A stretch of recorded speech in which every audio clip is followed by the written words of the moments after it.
Buenas tardes, vamos a comenzar este tiempo de estudio de la palabra del Señor y de oración. Saludamos a aquellos que nos siguen desde sus casas, esperando que el Señor permita que pronto podamos estar reunidos juntos en su presencia. Esta tarde vamos a comenzar una serie de estudios considerando no el libro de los jueces como tal, aunque sí, pero viendo a estos hombres y mujeres que el Señor levantó para liberar a su pueblo en tiempos de apostasía, en tiempos de abandono del pueblo del Señor a su Señor y en tiempos de restauración por su misericordia. Así que hoy vamos a considerar el primero de estos jueces que conocemos por su nombre, que es Otoniel. Así que antes de eso vamos a pedir al Señor que bendiga este tiempo juntos. Dios y Padre nuestro, estamos delante de ti, necesitados de tu presencia, necesitados de tu auxilio, necesitados, Señor, de tu luz, del entendimiento que tu Espíritu da a aquellos que se acercan humildemente a tu palabra. Venimos, Señor, con un espíritu de adoración, en humildad, reconociéndote como el Dios todopoderoso, el Dios que todo lo sabe, el Dios que todo lo controla, el soberano que reina y juzga sobre todos los hombres, sobre todo el universo. Venimos delante de ti, Señor, reconociéndonos criaturas ínfimas, criaturas las peores de todas, Señor, porque somos nosotros los que hemos traído el daño que el universo está experimentando a causa de nuestro pecado. Somos culpables, Señor, como individuos y somos culpables como raza de todo el daño que está ocurriendo en este mundo. Y Señor, no lo decimos solamente porque así lo hemos entendido, sino porque así lo hemos digerido, así, Señor, estamos convencidos de que esto no es solamente una verdad teológica, sino es una realidad con unas consecuencias. Pero, Señor, al mismo tiempo que reconocemos esto, venimos con un espíritu de gratitud y de adoración porque tú eres el único que pudo poner este mundo en caos, de nuevo en orden, y para eso tuviste que implicarte en él, enviando a tu Hijo a vivir una vida de justicia perfecta para demostrar que esto es posible, viviendo en santidad, en el temor de Dios, en obediencia a tu ley. Y Señor, Jesucristo vino, vivió de una manera perfecta, aunque fue tentado en todo como nosotros, sin caer ni una sola vez en el pecado. Y es en su justicia y en sus méritos que ahora nosotros estamos delante de ti. Tú nos ves a través de Él. Nuestra vida está llena de pecados, de imperfecciones, de fracasos. Pero, Señor, tú nos miras a través de nuestro Salvador y entonces nos haces aceptos en tu presencia. Gracias, Señor, porque nos has perdonado mucho. Gracias, Señor, porque nos amas mucho. Queremos conocer más de ti, más de tu amor, de tu relación con nosotros, más de nosotros mismos, más de nuestra debilidad, y para eso hoy venimos a tu palabra. Y te pedimos que tú nos ayudes a entenderla, que podamos, Señor, profundizar en ella y que, Señor, tú hables a nuestros corazones. Venimos dispuestos a que tú te enseñorees de nuestras vidas, que tú seas realmente el gobernador de nuestras voluntades. Señor, nos atraigas con cuerdas de amor, nos hagas desear todo aquello en lo que tú te deleitas. Bendícenos, Señor, hoy que comenzamos el estudio de este libro, a ver en él toda la sabiduría que tú tienes para nosotros, toda la gracia, donde tú nos muestras hasta dónde somos capaces de perdernos en nuestra perversión, en nuestro pecado, y hasta dónde llega tu gracia, que desde allí mismo nos rescata. Bendícenos, Señor, bendice luego el tiempo de oración, que pueda ser un tiempo en que abramos nuestros corazones a ti, presentemos nuestra adoración, nuestra confesión de pecado, nuestra súplica, y también que podamos interceder por otros. Bendícenos, pues, bendice a aquellos que nos escuchan desde otros lugares, para ellos también un guía, un protector, y que en tu enseñanza crezcamos todos en este día. Te lo pedimos a través de Jesucristo y para tu gloria. Amén. Bueno, pues como os decía hace un momento, hoy vamos a comenzar a considerar algunos de estos jueces de los cuales se nos habla en este periodo durante el tiempo entre la conquista de Canaán durante el gobierno de Josué y la monarquía.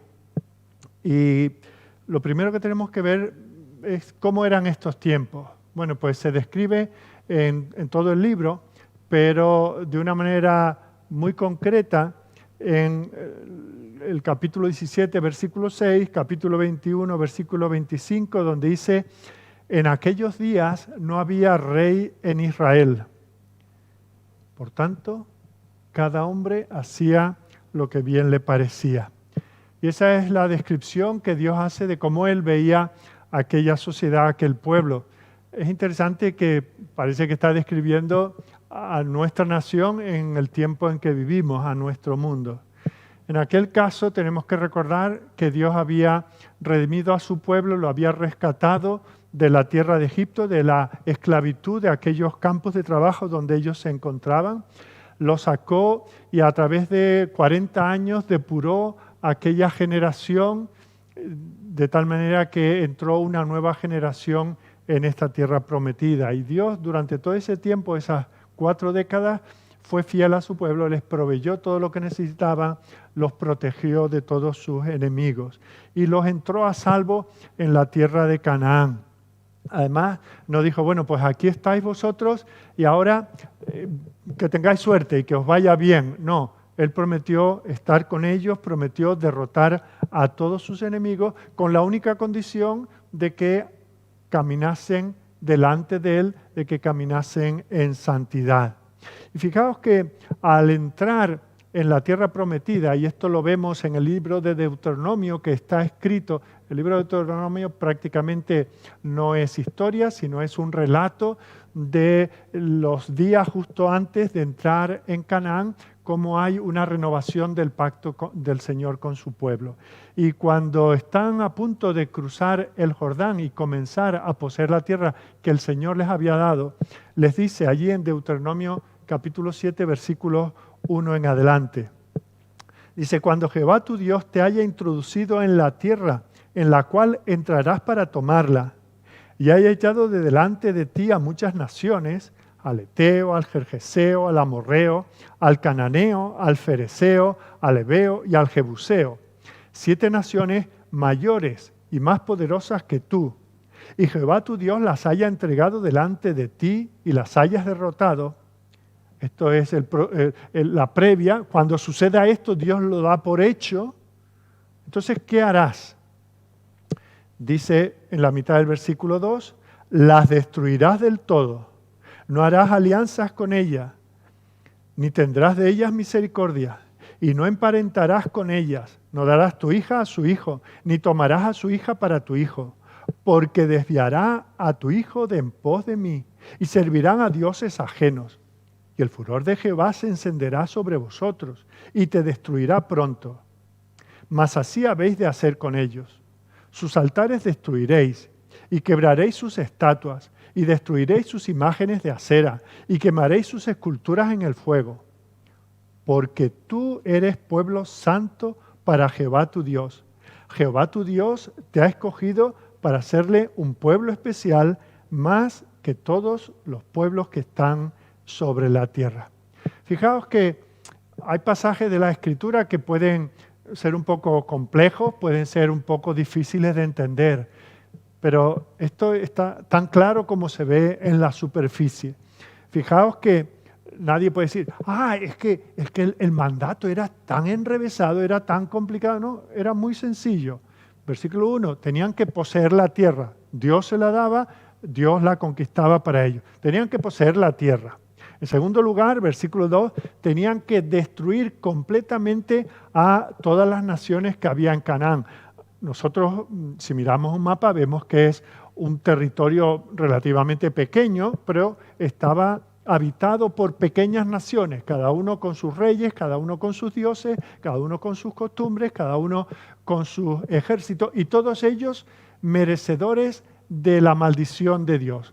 Adoraban de manera contraria a la voluntad de Dios y vivían de maneras que deshonraban a su Creador. Por lo tanto, no merecían vivir. Y eso no era porque el pueblo de Israel fuese mejor que ellos. No, es Dios el autor de la vida de aquellas personas dice, hasta aquí han vivido. Mira, ha llegado al colmo. He estado aguantando a estas naciones, pero ya se acabó. Y vosotros tenéis que venir y exterminarlas. En el versículo 2 también el Señor les da otro mandato que es clarísimo. Dice, no haréis tratados de paz con ellos. Que no vengan a decir, mira, si nos dejas vivir, nosotros te pagamos este impuesto, o nosotros, si estamos en la costa, te proveemos el pescado, si estamos en los montes, te proveemos la madera. No, no hagáis tratados con ellos. También el versículo 2, no mostraréis piedad. Porque son muy lindos, porque los niños son así, porque tienen este potencial, porque han avanzado tanto en la tecnología. No les mostréis piedad. Versículo 3, otro mandato bien claro. No os relacionaréis con ellos por vía matrimonial. No os casaréis con ellos. En versículo 5, y tendréis que destruir todo vestigio, toda huella, de todo rastro de sus religiones paganas. Ahora bien, el Señor dice esos, podemos decir, 6 mandatos muy claros, muy explícitos, pero el Señor les da la razón por las que lo tenían que hacer. No por un deseo de conquista, de expansión, de venganza, de ser o sentirse superiores. No, porque eran el pueblo del Señor. Dice allí el versículo 6 de este capítulo 7 de Deuteronomio. Porque tú eres pueblo santo para Jehová tu Dios.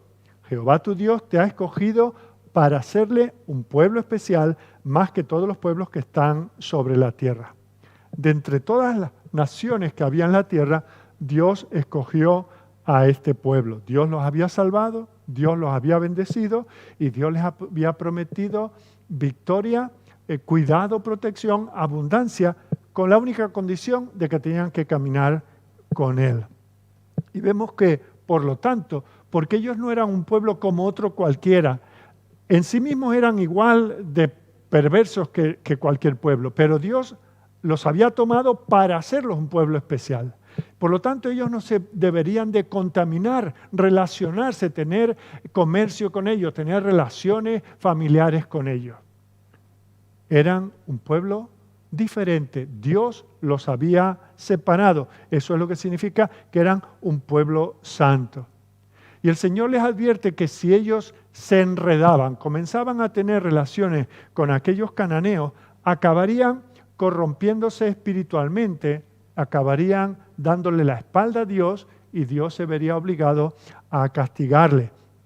Por eso les advierte en ese versículo 4 de Deuteronomio 7, porque desviará, era imposible la convivencia. ¿Por qué? Porque desviará a tu hijo de en pos de mí y servirán a dioses ajenos, y el furor de Jehová se encenderá sobre vosotros y te destruirá pronto.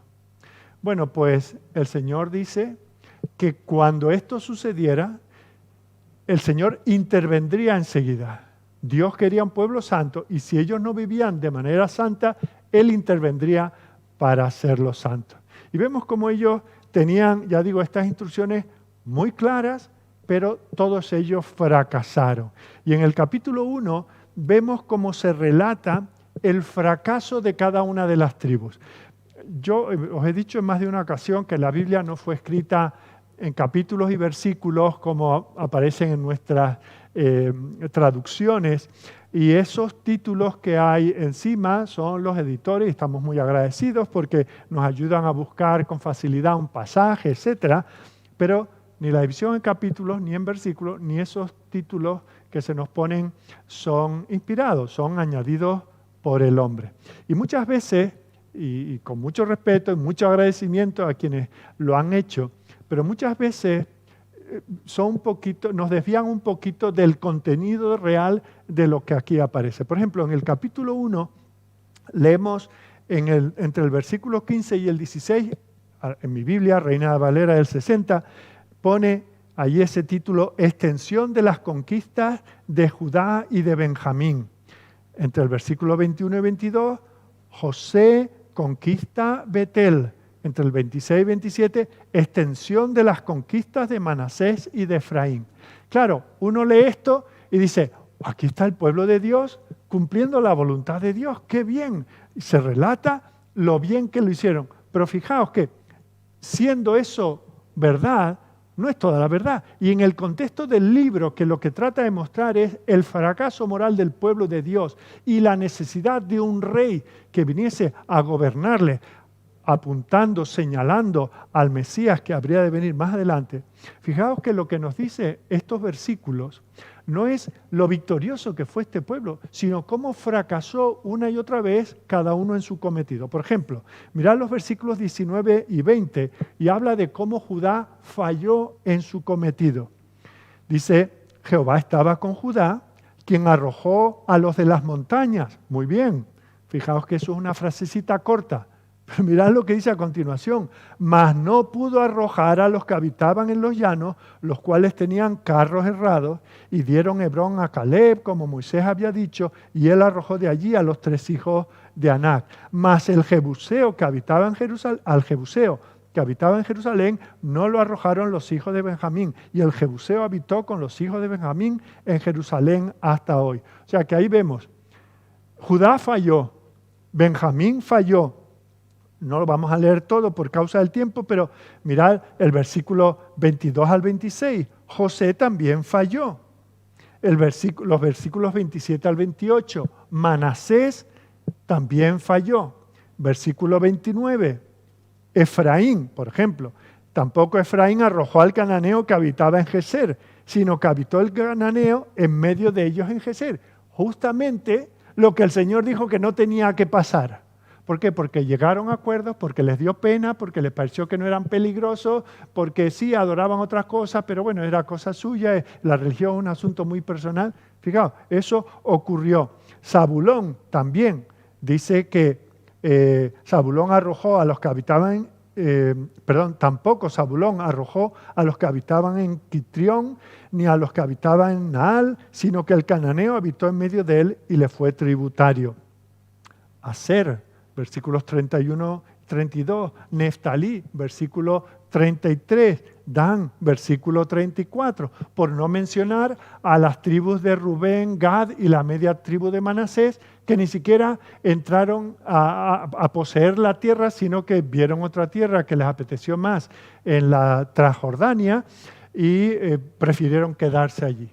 Así que comienza el libro con un relato no de la conquista, que bien lo han hecho, sino más bien al contrario. Aquí empieza el problema. El fracaso de Israel en derrotar a sus enemigos resultó en que al final ellos estaban viviendo entre los enemigos.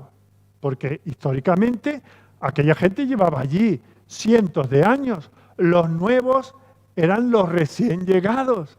O sea, que no eran unos pocos de los otros que acabaron entrando por una cosa y otra en la nación de Israel. No. El Señor les había dado a Israel una tierra y ellos parecían ser los extraños dentro de aquella tierra. Y claro, de ahí el siguiente paso fue que por mimetismo, por imitación, acabaron siendo amigos de aquellos a los cuales el Señor había mandado a que tenían que destruir. Acabaron siendo amigos y acabaron adoptando sus costumbres, adorando a sus dioses y viviendo como ellos. Acabaron adorando a aquellos falsos dioses. Y vemos cómo todo eso fue llenando de ira el corazón del Señor. Se lo había advertido y lo había hecho de manera muy clara. Así que llegó el momento en que Dios hizo que estas naciones que habían quedado allí se convirtiesen en la vara de disciplina del propio Dios contra su pueblo por desobediente.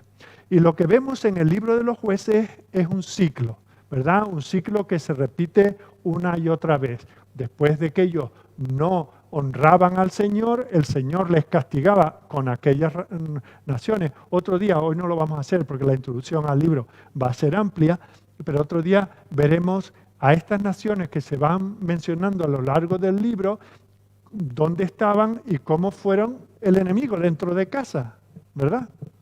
Pero fijaos cómo cuando el Señor los castigaba, ellos ya apurados, al borde de la desesperación, clamaban a Dios, Dios los perdonaba, enviaba a uno de estos caudillos, de estos jueces que eran los que establecían la justicia de Dios en medio de su pueblo, y entonces les iba bien durante un periodo. Se olvidaban del Señor, volvían a tener relación con aquellas naciones, volvían a apartarse del Señor, el Señor los volvía a castigar, volvían a arrepentirse, el Señor les enviaba un juez, y así este es el ciclo que estaba sucediendo.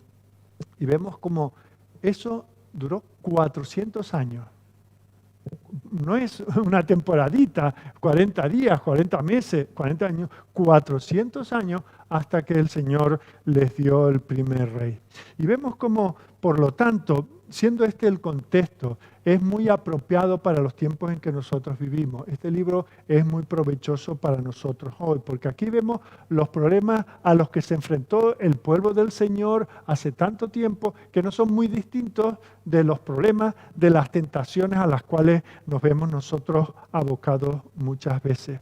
Ellos tenían enemigos físicos, nosotros podemos tenerlos, pero sobre todo eran enemigos espirituales.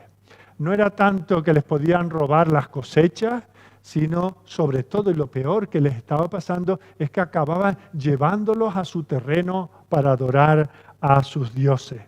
Ellos se dejaban llevar por la carne, por el pecado y por el enemigo de las almas, como lo hacemos nosotros. Así que ese es el contexto del libro.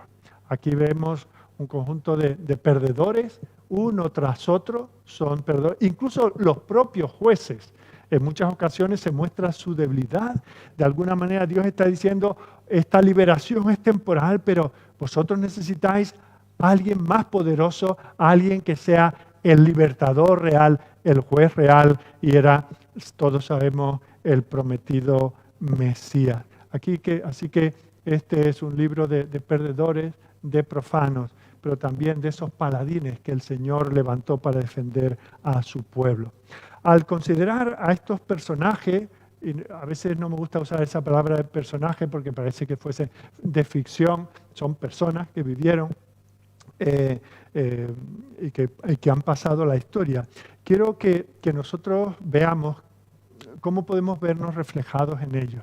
El Señor hoy no nos llama a nosotros a ser caudillos en el sentido que lo fueron ellos, ni jueces en el sentido que algunos de ellos fueron, pero sí a vivir como estos hombres y mujeres que eran gente sencilla, gente que, por así decir, no era de carrera, no habían hecho carrera para esto, pero estuvieron del lado del Señor, dispuestos a dejarse llevar por el Señor, y llegaron a ser líderes dentro del pueblo del Señor. Y así el Señor está llamando, está deseando levantar entre su iglesia en nuestros días personas que se pongan de su lado, del lado de Dios, del lado de su palabra, del lado de la iglesia, del lado de la verdad, del lado de la santidad, y que por supuesto no hagan alianzas con el enemigo. Y debemos de orar. No, hoy estamos aquí apenas unos pocos, pero debemos orar para que el Señor en esta congregación levante hombres y mujeres del calibre de algunos de estos, que nunca serán perfectos como lo fueron estos, pero estuvieron donde tenían que estar, del lado del Señor,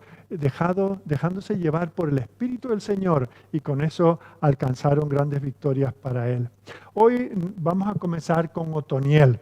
El nombre de Otoniel significa el león de Dios, y según vamos a ver, él hizo honor a su nombre, Otoniel, el león de Dios.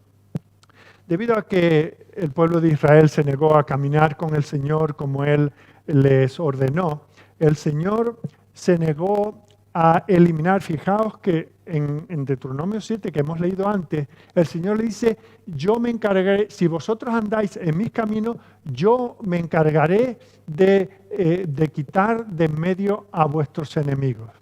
Pero ellos se acabaron encariñando con los enemigos del Señor. Y por eso el Señor dice, ¿eso queréis? Pues eso vais a tener. De tal manera que os vais a ver obligados a vivir con aquellos que yo os mandé destruir.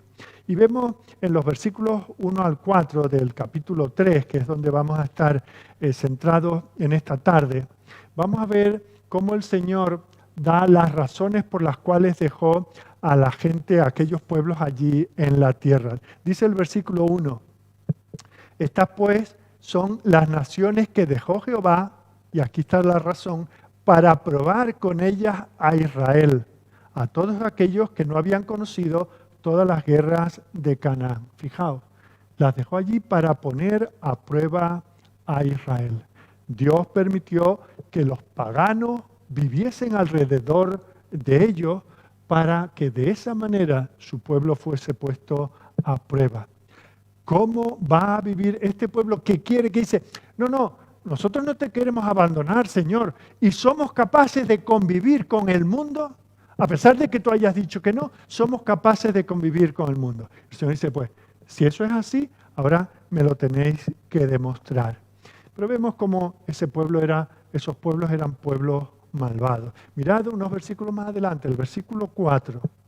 Dice, fueron para probar con ellos a Israel, para saber si obedecerían a los mandamientos de Jehová que él había dado a sus padres por mano de Moisés.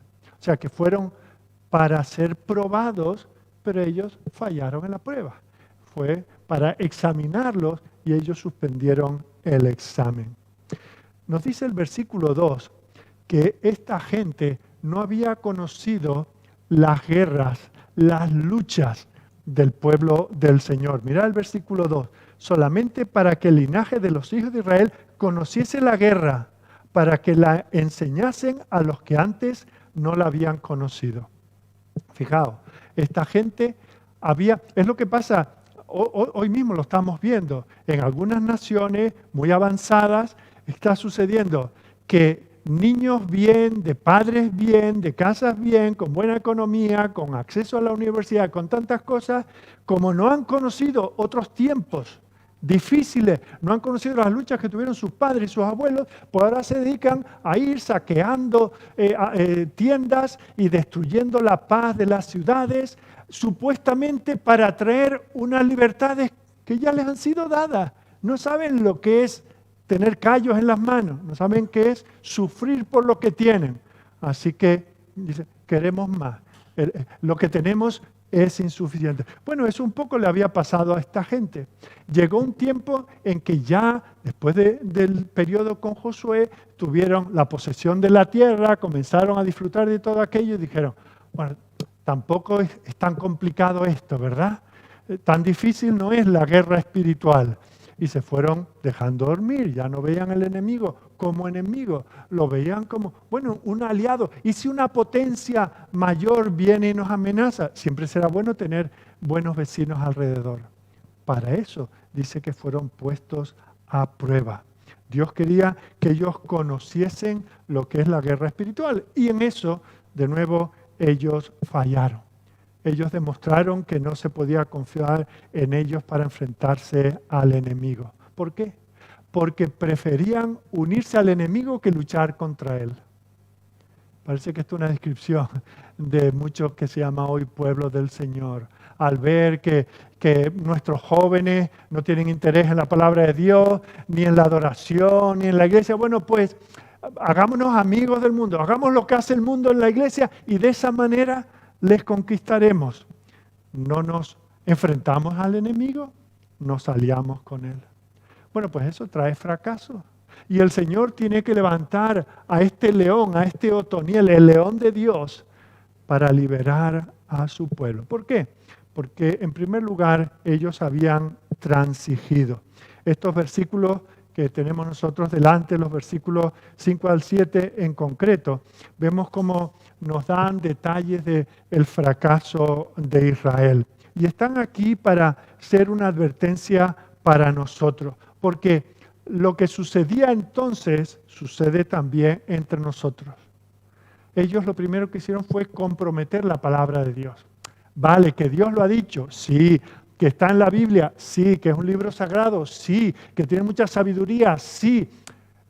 Bueno, ya lo sabemos, pero también hay otras cosas. También hemos visto que esto no está tan mal.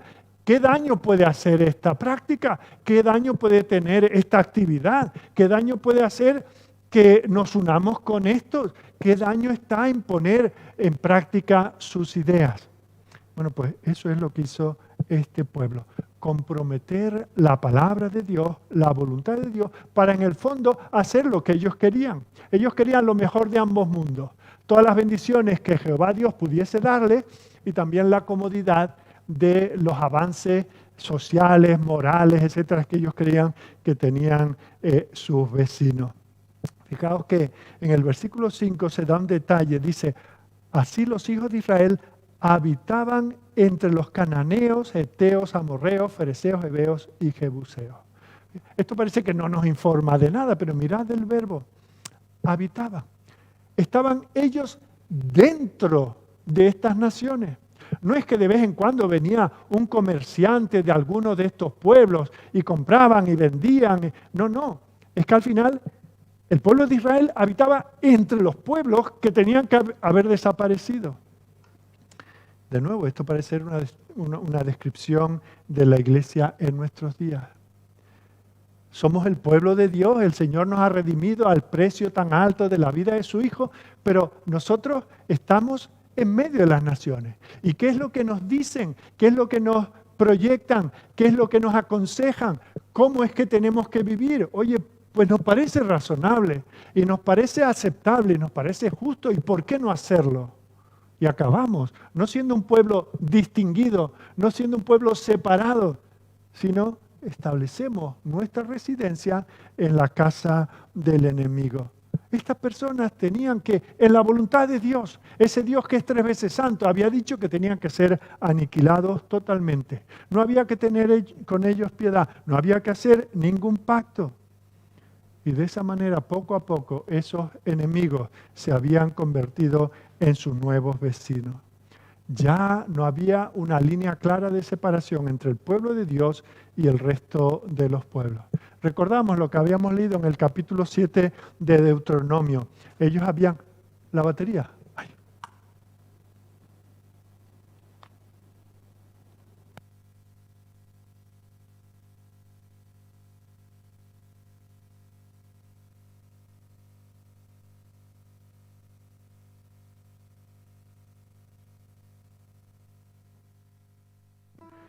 Bien, ahora espero que sí.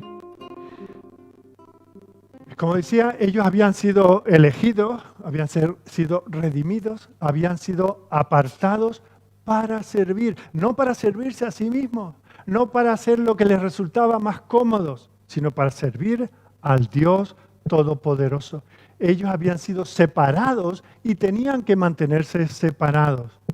Pero claro, aquí pasa lo de esa represa, que está ese muro que contiene millones de litros de agua, que está haciendo una gran presión y tiene una pequeña grieta y parece que no pasa nada. Pero cuando eso se rompe, arrasa, destruye, trae mortandad. El castigo de Dios se puede refrenar, el Señor lo puede retener, pero cuando llega al colmo de su ira, ya no hay quien lo pare. Tenemos que recordar que nosotros somos un pueblo que no nos pertenecemos. El apóstol Pablo a los Corintios le dice en 2 Corintios 6, 17, salid de medio de ellos y apartaos. Fijaos, todo lo contrario de lo que había hecho el pueblo de Israel. Ellos se habían ido a vivir dentro de esas naciones.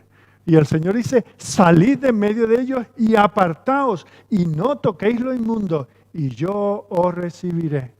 Y escribiendo a Tito, aquel pastor en Creta, en la carta de Tito 2:14 dice, hablando de Cristo, se dio a sí mismo por nosotros para redimirnos de toda iniquidad y purificar para sí un pueblo propio, celoso de buenas obras.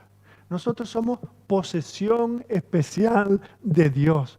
Dios nos ha amado, Dios nos ha elegido, Dios ha enviado a su Hijo para redimirnos, para comprarnos. Por eso Pablo llega a decir también a los corintios, ¿no sabéis, ignoráis que vuestro cuerpo es templo del Espíritu Santo, que no sois vuestros? No somos nuestros. Aquel pueblo no estaba allí por ser nada especial. Tenían que representar las características de Dios, hablar el idioma de Dios, vivir como vive Dios, mostrar santidad, pureza, el propósito para el cual Dios creó a la humanidad. Pero no, ellos preferían convivir con el pecado. Así cuando nosotros nos negamos a caminar según la voluntad del Señor, cuando nos negamos a honrar su palabra en nuestras vidas, ¿qué estamos haciendo? Abriendo esas compuertas. Y la destrucción es inevitable. Fijaos que esto había llegado, según la primera parte del versículo 6, de nuevo en Jueces 3:6, dice, y tomaron de sus hijas por mujeres, y dieron sus hijas a los hijos de ellos, y sirvieron a sus dioses.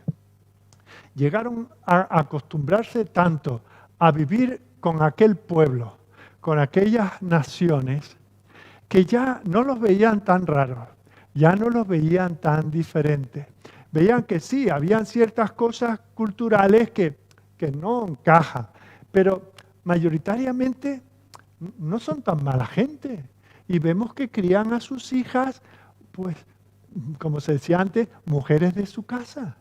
Y pues para mi hijo, pues no me importaría esta muchacha. O para mi hija, no me importaría este hombre. Sí, es de una de estas naciones, pero bueno, yo lo veo que es un chico trabajador, tiene buena reputación, nadie habla mal de él. Fijaos, llegaron a unirse con ellos. Cuando el Señor lo había prohibido expresamente, otras cosas podrían estar implícitas, pero esto de los matrimonios estaba claramente explicado. Así que fue una desobediencia contra conocimiento. No pecaron por ignorancia, en esto pecaron contra conocimiento. No, porque en su mente decía, pues yo no sé por qué el Señor quiere destruir a esta gente, yo no los veo tan mal, son gente agradable, son buenos vecinos, no son esos monstruos que nos quiso decir Moisés que eran. Sus mujeres pueden ser, son devotas en su religión, pues qué malo hay en ellos, ¿verdad? No hay ninguna razón para no casarnos con ellos. Podemos ser intercambiables, ¿verdad? Pero pronto se dieron cuenta de que ellos estaban imitando a los cananeos. Eso es lo que le pasa a muchas personas, que comienzan relaciones con incrédulos y piensan que están haciéndole un favor a Dios, que están siendo misioneros tratando de convertir a este incrédulo o a esta incrédula. Y no ven nada malo, porque de vez en cuando vienen a la iglesia y cuando tenemos una conversación religiosa, pues no se declaran ateos ni agnósticos y nos hablan mal del cristianismo. Y si oramos, pues cierra sus ojos y tal, y nos preguntan, ¿y hoy no vas a la iglesia? Y nos creemos que eso es suficiente. Nos olvidamos que son enemigos de Dios. Y entramos en esas relaciones, ¿verdad? Además pensamos, poco a poco los cambiaremos. Acabaron casándose con ellos. Acabaron con eso perdiendo su identidad nacional. La estructura de las familias comenzó a romperse y pronto comenzaron a practicar lo mismo que ellos practicaban. Estas palabras parece que están describiendo a muchos dentro de la iglesia del siglo XXI. Acabamos con una convivencia tan cercana con los impíos que no vemos la diferencia. Por lo tanto, acabamos compartiendo sus pecados. Pero el Señor lo dice, y de nuevo es por medio del apóstol Pablo, quien en 1 Corintios 15:33 dice, no erréis, las malas conversaciones corrompen las buenas costumbres. Esas amistades que parecen ser neutras, que no tienen nada de malo, dice, acaban corrompiendo las buenas costumbres. Dios quiere que nosotros mantengamos las distancias con el pueblo que nos rodea. 2 Corintios 2:14, de nuevo el apóstol dice, mas a Dios gracias, el cual nos lleva siempre en triunfo en Cristo Jesús y por medio de nosotros manifiesta en todo lugar el olor de su conocimiento. El Señor nos ha dejado en este mundo rodeado de personas que no le aman, no le temen, no le buscan, pero no para que nosotros adquiramos el aroma del mundo, sino para que nosotros seamos aroma para ellos, aroma de vida para vida. Y por eso lo dice el Señor en el propio Sermón del Monte, así alumbre vuestra luz delante de los hombres. El Señor no nos llama a salirnos del mundo, pero sí a no mezclarnos con el mundo. Y lo que a nosotros nos puede parecer que es una tontería, mirad que aquí, durante 400 años, no fue una experiencia ocasional, no fue algo que se repitió una y otra vez, generación tras generación, cayeron en lo mismo. Y el juicio de Dios que cayó sobre ellos fue también exactamente el mismo. Hoy en día, por las circunstancias que estamos viviendo, las autoridades sanitarias nos dicen que tenemos que mantener una distancia social, ¿verdad? Porque hay una enfermedad que podemos transmitirnos los unos a los otros. Bueno, pues eso podemos entenderlo. Estamos obligatoriamente estamos obligados a mantener esas distancias y lo entendemos.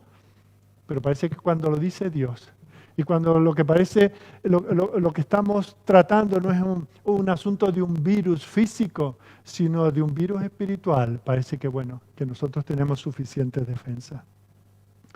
Mirad cómo a continuación, después de entrar en esto, de dejar a tu hija que has criado en tus pechos, en tus brazos, y dejarla en brazos de un pagano, fijaos cómo de ahí a ir a actos de adoración en los altares paganos solamente hay un paso.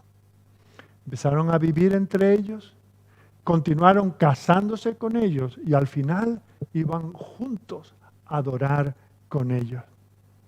Claro, después de racionalizar que esta chica es buena chica, va a ser buena nuera, va a ser buena esposa, pero que tiene sus costumbres y hay que respetar las costumbres. Vienen adorando a estos dioses por siglos y no tenemos ningún derecho a venir a decir que el Señor es el único Dios vivo y verdadero. Tenemos que ser respetuosos, nos dicen. Tenemos que aceptar a cada uno como lo que es. Han sido criados diferentes, han tenido otros libros, otras revelaciones, otros líderes espirituales y eso hay que comprenderlo. Y cuando vamos cediendo en esas cosas, acabamos viéndolas como, que no están tan mal y que además hay ciertas cosas ahí que nosotros podemos adoptar. Eso nos pasa con ciertas prácticas de tipo yoga. No, yo solo hago porque como tengo problemas en la espalda, yo solo lo hago por los ejercicios físicos. Pues haz tenis, haz natación, haz otra cosa, pero esto tiene un origen de las tinieblas. Y el Señor dice que nos apartemos de ella, porque comenzamos con lo que es un ejercicio y luego ya empezamos con ahora este tipo de respiración y ahora vacía tu mente, etcétera, etcétera. Y ahí nos van entrando muy sutilmente adorando a esas mismas cosas. Fijaos, este pueblo había sido un pueblo especial, habían sido comprados con el derramamiento de la sangre de los corderos. El Señor había mostrado su poder para mantenerles y sacarles de Egipto. Y ahora ellos estaban adorando a otros dioses. Lo que habían hecho en el monte, elevando un becerro y diciendo, estos son tus dioses que te sacaron de Egipto, es lo que sutilmente estaban repitiendo en una y otra ocasión. Mirad la segunda parte del versículo 7. Dice, y sirvieron a los Baales y a las imágenes de Acera. Distintos dioses, cuando el Señor les había dicho, y lo tenían que repetir una y otra vez, Deuteronomio capítulo 6, Jehová tu Dios, Jehová uno es. No tendrás dioses ajenos delante de ti. No te harás imágenes, no las honrarás. Y ellos sirvieron a los Baales y a las imágenes de Acera. Y sabemos como muchos de estos Baales y de estas imágenes de Acera estaban asociadas con rituales de fertilidad y su culto involucraba actos sexualmente repugnantes, implicaba la prostitución física real de los hombres y de las mujeres. Entre aquellos postes de acera se tenían prácticas sexuales supuestamente porque claro, Jehová era el Dios de los ejércitos, era el Dios de las batallas, eso estaba claro. A la hora de las batallas ellos imploraban la presencia de Dios. Pero para estas cosas, oye, si esta gente que ha vivido aquí, que ha labrado esta tierra durante tantos años, lo ha hecho invocando a estos dioses y haciendo estas prácticas, mira, de más no estará, ¿verdad? De más no estará que nosotros sigamos adorando a Dios, yendo al templo, yendo al tabernáculo, cada vez que sea necesario. Pero esta gente tiene su experiencia y esta gente sabe cómo se hacen estas cosas aquí. Así que de esa manera sutil ellos racionalizaban esa vida pagana. Ignoraban a Dios, ignoraban su palabra, ignoraban su casa, ignoraban su voluntad, ignoraban su adoración. Y cuando digo ignoraban, no es porque desconocieran, ignoraban voluntariamente, le daban la espalda a Dios para adorar a cada uno de estos ídolos. Mirad lo que dice también en el versículo 7. cosa que hacía. Hicieron pues los hijos de Israel lo malo ante los ojos de Jehová y olvidaron a Jehová su Dios. Olvidaron a Jehová. Dios dejó de importarles. Dios dejó de preocuparles. Su conciencia, la primera vez que se vieron teniendo una comida junto con los padres de la chica pagana con la que mi hijo me ha pedido que haga el arreglo matrimonial, esa primera vez era algo raro, porque ya la comida tenía ciertas cosas que ellos no comían, pero bueno, el chico lo pide, la chica lo quiere, ¿y qué vamos a hacer? La juventud como es, los padres tenemos que ceder. Y nosotros tenemos la costumbre, después de esta ceremonia de compromiso, ahora tenemos esta ceremonia religiosa. Y la primera vez se vieron ante aquellos altares y dijeron, cariño, qué cosa más rara, ¿verdad? Pero mira, que todo sea por la familia, que todo sea por el amor, todo sea por la unidad, por la convivencia, porque no nos llamen raros, por no ser radicales, porque no nos llamen fundamentalistas, ¿verdad? Poco a poco. El primer acto les resultaría extraño. Ya en el segundo ya sabrían cuándo había que ponerse de pie, cuándo había que sentarse y cuándo había que arrodillarse. Y ya la tercera vez sabían que tenían que traer ciertas cosas para hacer ciertas ofrendas. Y ya la cuarta vez sabían que tenían que tener actos que eran inmorales, que desagradaban a Dios, que Dios aborrecía. Pero por la unidad, por el amor, por la buena vecindad y por tantas cosas, ¿verdad? Ellos poco a poco dice que se olvidaron de Dios. Las conciencias ya no les acusaban, ya Dios no les resultaba tan impresionante, ya el temor que tenían de Él se había un poco desvanecido. Dios tiene que comprender que estamos aquí y que tenemos que convivir con estas cosas. Conociendo a Dios, no le glorificaron como a Dios, eligieron ignorarlo, endurecieron sus corazones, de tal manera que la palabra de Dios, inspirada por el Espíritu de Dios, ya no tenía eco en sus corazones. Si Dios dice, pero a lo mejor no quiso decir lo que dice, no tenemos que tomarnos literalmente la palabra de Dios, eso era para otros tiempos. Y de esa manera se van alejando de Dios y acercándose al castigo de Dios. Y esa es la segunda cosa que vamos a ver en esta mañana. En primer lugar, cómo ellos se han dejado llevar. En segundo lugar, cómo Dios les castiga. Como decía Carlos Spurgeon, Dios nunca permite que su pueblo peque con éxito. En otras palabras, Dios puede dejar que peques, pero no que te salgas con la tuya para siempre. Y vemos cómo la ira de Dios se manifiesta. Y esta palabra que dice que se encendió la ira de Dios, utiliza una expresión muy gráfica. ¿Sabéis que cuando uno se enfada como que se le hinchan las narices? Y a veces usamos eso, ¿verdad? Me estás hinchando las narices, ¿verdad? Porque estas aletas las abrimos, ¿verdad? Pues esa es la expresión. Dios se enfureció de una manera que era evidente, era indudable. Lo que les había de venir no era, ¿será el mal tiempo o será que Dios envió un diluvio? ¿Será que hay rumores de guerra o será que Dios nos va a aniquilar? No había ninguna duda. Dios aborrecía el pecado que ellos habían comenzado a amar, con el cual ellos estaban tan a gusto.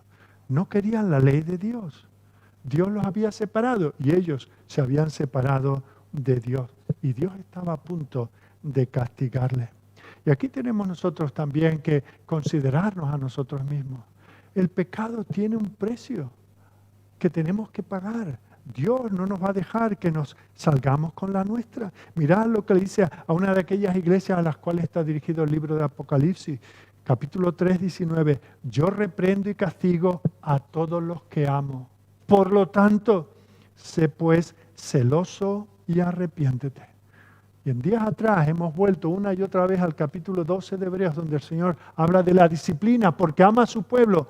Él mismo lo disciplina, no para lastimarnos, sino para volvernos al lugar del cual nunca debimos caer. De nuevo, Pablo aquí nos auxilia en 1 Corintios 11:32. Dice, mas siendo juzgados somos castigados por el Señor para que no seamos condenados con el mundo. Así que eso es lo que Dios hace. ¿Y cómo describe el autor de este libro a la manera en que Dios los castigó? Pues utiliza este lenguaje, dice que Dios los vendió. Dios vendió a Israel en manos, mirad el versículo 8, la ira de Jehová se encendió contra Israel y los vendió en manos de Cusán Risataim, rey de Mesopotamia.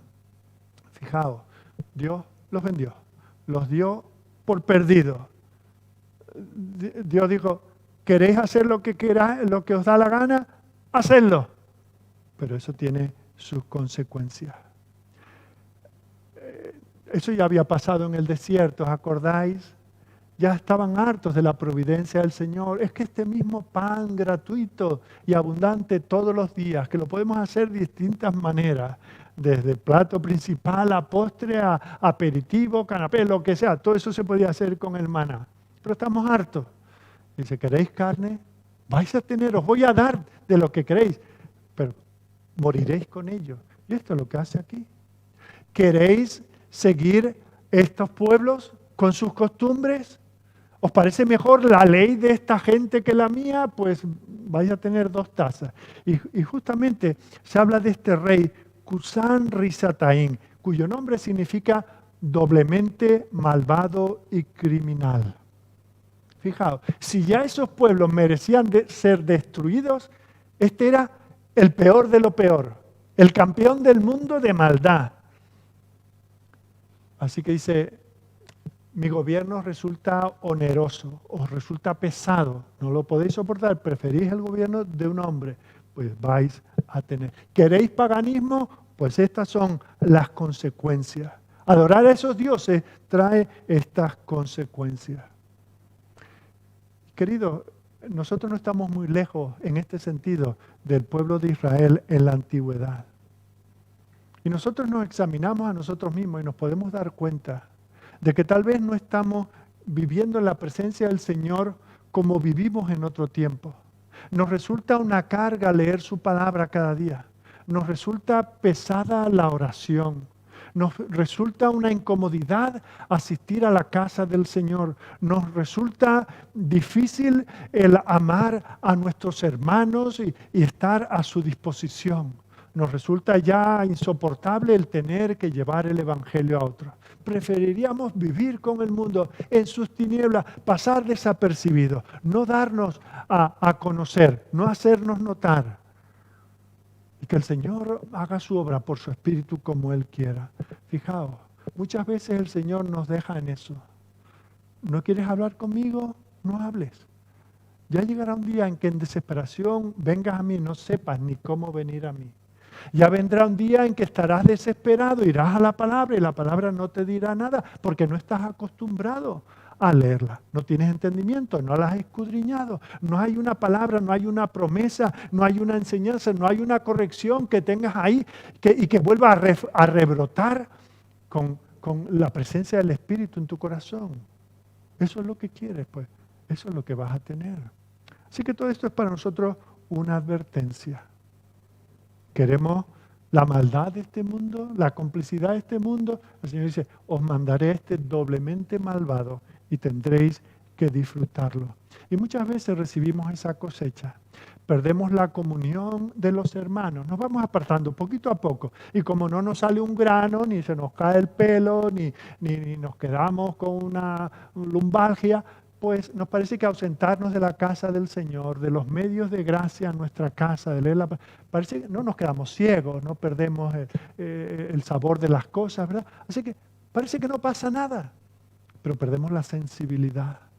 Y llega un momento ya nos alejamos tanto de la orilla, que por más que queramos nadar y llegar, lo veamos lejos, nunca lo alcanzamos. Por eso son advertencias que el Señor nos da. Lamentablemente, muchos, hablábamos antes de esas uniones en yugo desigual. El Señor dice, ¿quieres a este chico, quieres a esta chica que no me aman, que son mis enemigos, que te da un mandamiento claro de que no te unas en yugo desigual con ellos? ¿Lo quieres? Bueno, pues ese será el que te rompa el corazón. Esa será la que te haga derramar lágrimas el resto de tu vida. Esa será el que aparte a tus hijos de la casa del Señor y de los medios de gracia. Tengamos cuidado. Dice el Señor a través de Pablo en Gálatas 6, versículos 7 y 8. No os engañéis. Dios no puede ser burlado, pues todo lo que el hombre sembrare, eso también segará. Porque el que siembra para su carne, de la carne segará corrupción, mas el que siembra para el Espíritu, del Espíritu segará vida eterna. Esto es una ley natural. Si siembras patatas, no vas a recoger tomates. Si siembras para el Señor, recogerás fruto en el Señor. Y si siembras para este mundo, para la carne, para el pecado, tendrás su consecuencia. Y mirad que el Señor, porque nos pasan estas cosas y cuando ya nos vemos muy apurados, clamamos al Señor y esperamos que el Señor, llevamos décadas apartándonos de Él y ahora que ya nos vemos al final de la cuerda, ahora esperamos que el Señor envíe rápidamente a todos los servicios de ayuda. Dice el versículo 8, que durante 8 años, se dice fácil, piensa en lo que estabas haciendo tú hace 8 años y todos los que has vivido hasta aquí.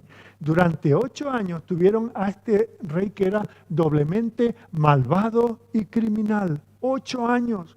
Dios dijo, vais a tener esto hasta que os hartéis. Vas a vivir en las consecuencias. El coste de esto, por más que os arrepintáis, vais a tener que convivir con ello. Tuvieron que pagar el precio de su locura. Se casaron entre sus hijos con las paganas o las hijas con los paganos, ¿verdad? Nunca pensaron que aquello iba a ser así. ¿Qué clase de precio pagamos nosotros cuando nos apartamos del Señor? Acabamos perdiendo el poder para hablar a otros. Muchas veces cuando nos hemos apartado del Señor tenemos oportunidades de testificar, pero nuestra propia conciencia nos dice, pero hipócrita, ¿cómo te atreves a decir esto a esta persona cuando tú mismo no estás viviendo a la altura de lo que estás diciendo? Y por lo tanto, en lugar de reconocerlo y cambiar, pues nos callamos. Y muchas veces le pasa a los padres, ¿verdad? Pierden el control sobre sus hijos porque dicen, ¿cómo le voy a corregir yo a mi hijo esto cuando yo mismo no estoy viviendo de acuerdo a los estándares del Señor? ¿Cómo puedo yo animar a mi cónyuge a que me acompañe a la iglesia, a que lea la palabra conmigo, a que ore, a que tengamos un culto familiar cada día en casa cuando yo soy el primero que no cojo la Biblia hace semanas? Y eso, fijaos que no nos ayuda. No nos encontramos dos en esa situación y nos animamos. No, los dos nos avergonzamos y nos apartamos el uno del otro y tratamos de cubrir nuestro pecado con otras cosas. Y así perdemos el hábito de la oración y el poder que la acompaña. Y la palabra del Señor deja de tener significado para nosotros. Alguien ha dicho que el pecado te llevará más lejos de lo que quieres ir, te mantendrá allí más del tiempo que pensabas estar y te costará mucho más de lo que estarías dispuesto a pagar. Y eso es así, nos guste o no nos guste. Y Otoniel, ¿qué pasa con Otoniel? Pues ahora entramos a hablar de Otoniel. Cuando Dios ve a ese pueblo que ya en desesperación claman a Él, el Señor los escucha. La misericordia del Señor no tiene fin. Y cuando de entre esta nación que se había paganizado tanto, había abandonado al Señor, le habían dado la espalda de esa manera, cuando clamaron a Él pidiendo perdón con sinceridad, el Señor les envió liberación. ¿Cómo? A través de Otoniel, el primer juez, el primer libertador, así se le llama, era un libertador. Y eso es lo que fue este hombre. Se nos da unas relaciones familiares con Caleb.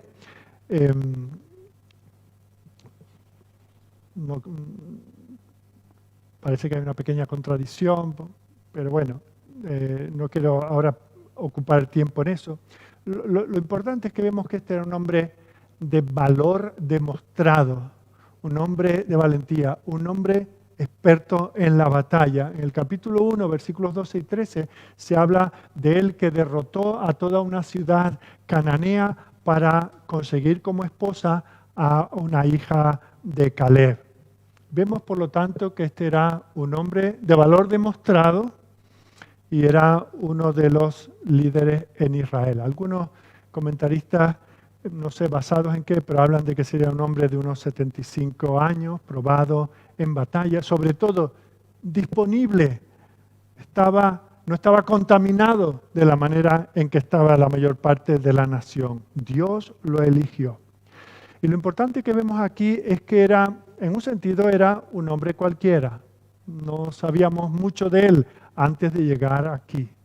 Independientemente de la edad, independientemente de la preparación, de la familia, de su pasado, el Señor lo usó porque él estaba dispuesto a seguir al Señor a donde le llamara. Y eso de nuevo ocurre con nosotros. Tal vez tú eres nuevo en la congregación o eres de los primeros en la congregación y piensas que ya has hecho tanto, que ya no tienes nada que hacer, o que has hecho tan poco que nunca tendrás la oportunidad de hacer nada. O que no tienes la preparación, o que estás especializado en otras cosas. Fijaos, si está a la disposición. Muchas veces la cosa de más valor es la disposición a estar en las manos del Señor. La mayor habilidad es la disponibilidad. Pero fijaos que este hombre no solamente está dispuesto, se presenta, responde al llamado del Señor, sino que este hombre no está solo. Mirad el compañero que lo acompaña. Dice el versículo 10, y el Espíritu de Jehová vino sobre él. Este hombre no actuó solo. Este hombre no tenía poder en sí mismo. Fijaos, si con la palabra de Dios el pueblo no temió al propio Dios y se contaminó viviendo como los paganos, ¿quién era este don nadie viniendo de no se sabe dónde para cambiar este pueblo y para liberar a este pueblo y para hacer él solo lo que todo Israel no había hecho en tantos años? Porque no estaba solo, porque el Espíritu de Dios tomó control de su vida. Y cuando el Espíritu de Dios controla nuestra vida, no hay límites, no hay techo para lo que nosotros podamos hacer. Así que Otoniel no fue el liberador, fue el Espíritu de Dios a través de Otoniel. Nosotros, dejados a nuestras propias fuerzas, a nuestra inteligencia, a nuestra capacidad, no somos capaces de hacer absolutamente nada. Pero en las manos del Señor podemos ser instrumentos más que útiles. Por eso es que el Nuevo Testamento nos habla tanto de la importancia para el cristiano. ¿Cuál es la capacitación principal del cristiano? Gálatas capítulo 5 nos lo dice, versículo 16. Digo pues, andad en el Espíritu. Fijaos, no significa más cosas. Andad en esa compañía constante en el Espíritu. Y no satisfagáis los deseos de la carne. Porque el deseo de la carne es contra el Espíritu y el del Espíritu es contra la carne. Y estos se oponen entre sí para que no hagáis lo que quisierais. Pero si sois guiados por el Espíritu, no estáis bajo la ley. Y manifiestas son las obras de la carne, que son, por si tienes alguna duda, ¿estoy andando en el Espíritu o en la carne? Mira, las obras de la carne, las evidencias de que estás andando en la carne son el adulterio, la fornicación, la inmundicia, la lascivia, la idolatría, las hechicerías, las enemistades, los pleitos, los celos, las iras, las contiendas, las disensiones, las herejías, las envidias, los homicidios, las borracheras, las orgías, dice, y las cosas que son semejantes a estas. Y de esto estáis advertidos, dice el apóstol, acerca de las cuales os amonesto, como ya os lo he dicho antes, que los que practican tales cosas no heredarán el reino de Dios. Esa es una descripción del Israel en el tiempo previo a la monarquía, en el tiempo de los jueces. 400 años descritos de esta manera. Pero ahora el Señor levanta a un hombre. Y no lo levanta porque sea el guerrero más poderoso, el más sabio entre todos, el hombre que tiene la mejor economía o la mayor reputación entre el pueblo. Estaba lleno del Espíritu. Cuando se tiene el Espíritu, dice el versículo 22 de Gálatas 5, el fruto del Espíritu es amor, gozo, paz, paciencia, benignidad, bondad, fe, mansedumbre, templanza. Dice, contra tales cosas no hay ley. Pero los que son de Cristo han crucificado la carne con sus pasiones y deseos. Si vivimos por el Espíritu, andemos también por el Espíritu. Escribiendo a los Efesios, en el capítulo 5 les dice, no os embriaguéis con vino, en eso hay disolución, uno pierde la noción de lo que hace. Sed llenos del Espíritu. El Espíritu es el que nos permite, el que nos capacita, el que nos da fuerza para enfrentarnos al enemigo, por grandes que sean, por familiarizados que estemos con Él, por mucho que nos hayamos entregado a este mundo, el Espíritu nos hará poderosos para llevar a cabo su obra, la obra del Señor. Y ese es el secreto. ¿Qué es lo que hace el Señor? Acabamos de estudiar la semana pasada el libro de los Hechos. ¿Y cómo comienza ese libro? Hemos visto las hazañas que hizo aquella pobre gente, pescadores, gente despreciada, despreciable en algunos casos, como era este tal Saulo, el fariseo criminal. Y vemos como el Señor con ellos hizo grandes cosas. ¿Por qué? Porque el Señor les dijo, recibiréis poder cuando haya venido sobre vosotros el Espíritu Santo, y me seréis testigos. Conquistaréis el mundo entero, solamente estando acompañados por el Espíritu. Y eso es lo que le pasó a Otoniel. No fue por ir al gimnasio todos los días o por ser un experto con la espada o con la jabalina. No, el Señor les dio la victoria. Fijaos, ¿a quién se tuvo que enfrentar Otoniel? Aquel que era doblemente criminal. A este lo venció. A ese que era doblemente malvado, a este que durante 8 años nadie pudo enfrentar y vencer. Y aquí tenemos al casi anónimo Otoniel, que lleno del Espíritu del Señor, fortalecido, empoderado por Él, obtuvo la victoria. Libró de la esclavitud al pueblo del Señor. Y el Señor dijo, y ahora has de juzgar, has de gobernar, has de controlar a esta nación por el resto de tus días. Y durante 40 años, fijaos, esto no fue una victoria del momento, sino que este hombre gobernó en el temor del Señor, en el Espíritu del Señor, y un avivamiento espiritual surgió dentro del pueblo del Señor. Porque este es un libro también de avivamientos. Aunque el énfasis es mostrar la necesidad del Mesías, del Cristo, pero vemos estos que vinieron en su nombre y con el poder de su Espíritu y trajeron un avivamiento espiritual. Se obtuvo victoria y el pueblo del Señor se entregó a Él, porque el Señor es misericordioso, porque les colma de favor. ¿Quieres tú ser usado por el Señor? ¿Quieres tener el vigor de Otoniel? ¿Quieres tú vencer esa amistad con el mundo que tal vez ya has contraído y ya tienes unos pactos, unas alianzas que te cuesta mucho cortar? Pues ¿sabes lo que hizo este hombre? Convivir con el Espíritu de Dios. Que el Señor nos bendiga, que el Señor nos ayude, que el Señor nos estimule, que no estemos nosotros tan lejos como para no hacer el camino de vuelta. Que protejamos a esta iglesia, que nos animemos los unos a los otros, que nos protejamos los unos a los otros, que no nos dejemos embelesar diciendo, bueno, esto no está tan mal, esto lo hace todo el mundo, tantas iglesias ya lo practican, esto es algo que puede servirnos como una estrategia para ganar a los impíos. Queridos, estamos ya experimentados en estas cosas, son muchos siglos, no solamente los 20 siglos de la iglesia, sino los 20 siglos anteriores, en que siempre ha sucedido lo mismo. O el pueblo de Dios se mantiene santo, apartado, o se contamina hasta tal punto que no puede ser librado por sí mismo. Quiera el Señor bendecirnos, quiera el Señor darnos esta lección por lo que hemos visto hoy y lo que Él permita vernos en próximas semanas para que seamos útiles en su reino, para que depuremos el reino de todas aquellas cosas que le apestan a Dios y que hagamos lo que le agrada. Vamos a orar y luego tendremos nuestro tiempo de oración.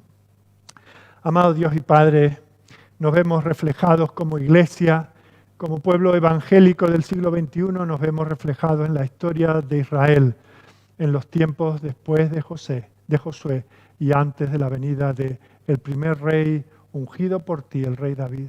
Señor, vemos el mundo atractivo, no vemos tanto malo como tú dices, no lo vemos tan peligroso, no lo vemos tan seductor, lo vemos, Señor, un mundo en el cual podemos encajar.